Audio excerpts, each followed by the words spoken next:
Dubbed the Crackberry, it was a tech game changer and status symbol. So what happened to the first smartphone, and why didn't the Escos see it coming? A decade and a half ago, there was no bigger status symbol than the BlackBerry. Lady Gaga tweeted from hers. Madonna slept with one under her pillow. Kim Kardashian owned 3 of them.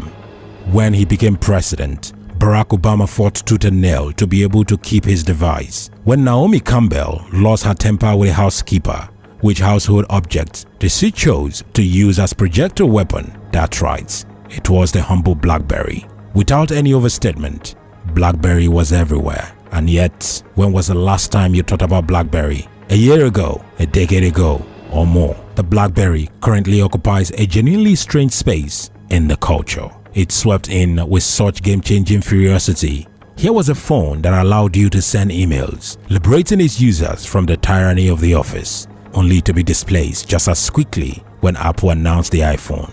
BlackBerry's ups and downs were so sudden and violent that they are now almost impossible to comprehend. The BlackBerry might have a tang of nostalgic kitsch about it now, but the impact it had on the world was incalculable. The iPhone was designed specifically to pull the BlackBerry out of the market.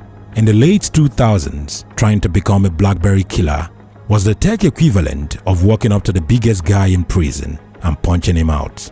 Steve Jobs had BlackBerry so firmly in his sight that he flashed an image of one on screen during his lunch to show the world exactly what he wanted to destroy. If we had still lived in a world of flip phones and numerical texting, there is a chance that Jobs wouldn't have tried so hard to make the perfect phone, and the world would be unrecognizable as a result. Because it wasn't just an accessory that celebrities occasionally used to assault their employees, the BlackBerry was instrumental in changing the way that humans worked. Owning a BlackBerry, and really owning any smartphone, subsequently meant that you do not have to be stuck at a desk in a strip-lit office to remain connected. It meant you carried the office around with you at all times. You could reply to emails at night, or on holiday, or on the toilet. This is commonplace today, but at the time, this was a hell of a flex. If you had a BlackBerry, you were signaling to the world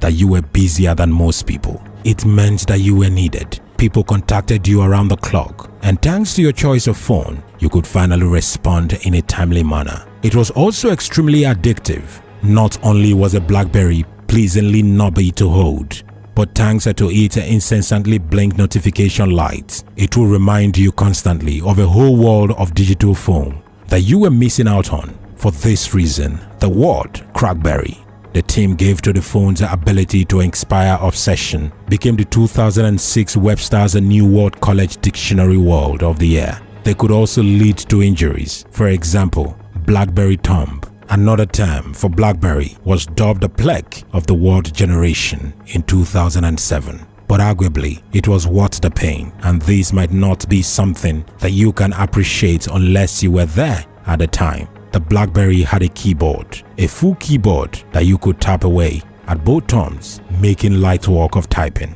Before this breakthrough, written communication had been a genuine nightmare. Cast your mind back to the horror of sending text messages on a numerical keyboard, where you had to press each key a certain amount of times to scroll through to the right letter.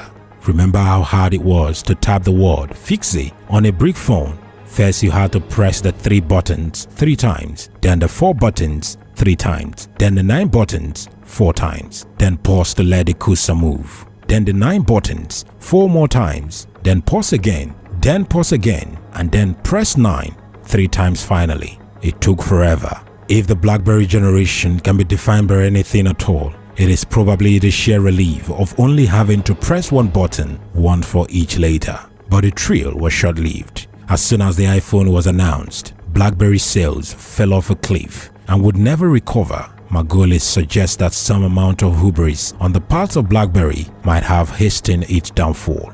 BlackBerry had become quite smug, he explained. There was a time when they thought that typing on a flat screen of glass wouldn't work, but within a year, the clicky BlackBerry method of typing seemed completely antiquated.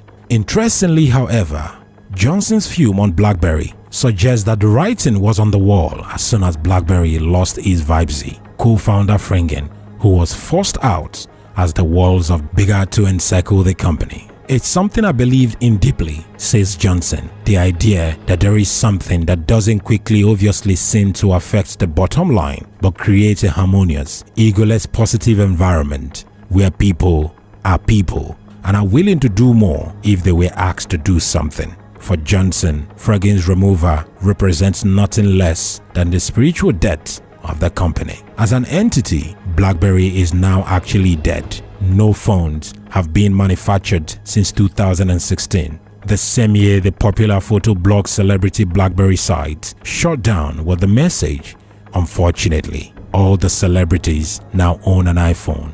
This is so sad."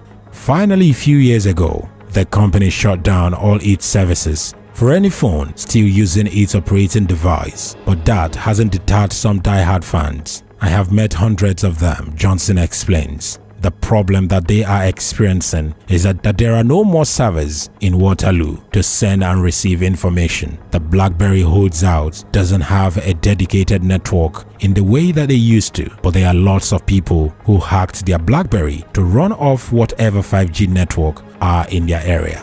But it is not the same. It is hard to know what long-term legacy of BlackBerry will be.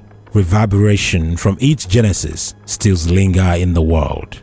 On one hand, the BlackBerry from home revolution we have seen since the COVID-19 pandemic could never have been possible pre-BlackBerry, and we are still moving towards a future where many jobs can be performed anywhere. On the negative side, though, this freedom to work anywhere has led to burnout and exhaustion and slow dissolution of the boundaries that have always existed between work and life. If you have ever had an email from your boss at 11 p.m. and been expected to reply instantly, the truth is that it is probably BlackBerry you should be cursing at the moment. Matt Johnson sees things a little differently.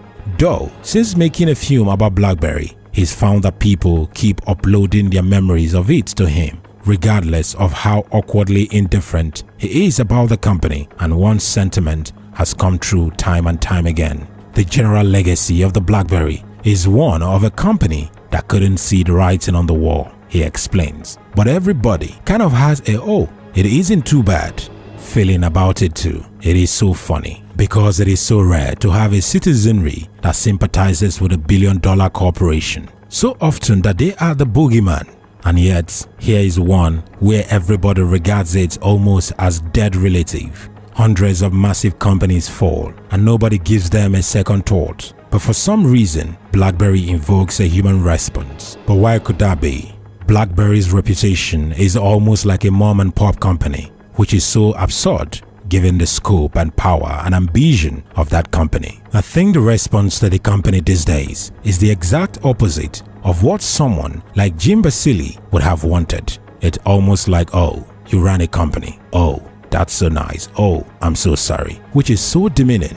It is a humiliating response, but I mean, that is the irony of BlackBerry in many ways. Johnson also makes the point that what happened to BlackBerry won't be the only time something similar happens. Public tastes are fickle, and it only takes one new competitor with one game-changing invention to upend an entire industry. We might look back at BlackBerry with a kind of bewildered nostalgia now, but one day, it is inevitable that something will come along to surpass the iPhone, and what a movie that would make. As we come to the end of this very video, do well to drop a comment on this video sharing your story on your moment and your use of the BlackBerry. It will be an interesting one for us to read. Thank you so much for watching, and do well to hit the notification bell and also subscribe to this YouTube channel. Thank you so much once again for watching.